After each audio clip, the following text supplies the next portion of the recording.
wadaadka iskale qaadku waa xaaraan heesuhu waa xaaraan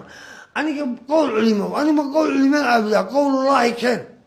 walaa qowl saxaabiyaan aan ugu caabudin ma difaacanaysaa qaadku markaa inuu xalaal yahay difaacanaysaa aduniya war qaadku waa entertainment qaadluhu kun jeer buu wadaadka uga faa'iido badan yahay qaarkood oo shareecada aqoon u lahayn ba waxay ku odhanayaan aayad keen le qaadku waa xaaraan ama sigaarku waa xaaraan dee aayaddu waa tan waithmuhuma akbaru min nafcihima yuxilu lahum ayibaat wayuxarim calayhim alkhaba'ir xadiidku waa kan laa darara walaa diraar magacu muhim maaha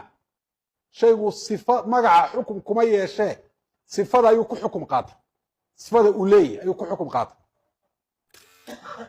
sheeka bereleyda inagu baa shubnay caalamku 1973 buu ku daray liiska daroogada ilaahay baa subxaana wa tacaala yidhi yasaluunaka can alkhamri walmaysir qul fiihima ithmun kabiir wamanaaficu linnaas wa ithmuhuma akbaru min nafcihima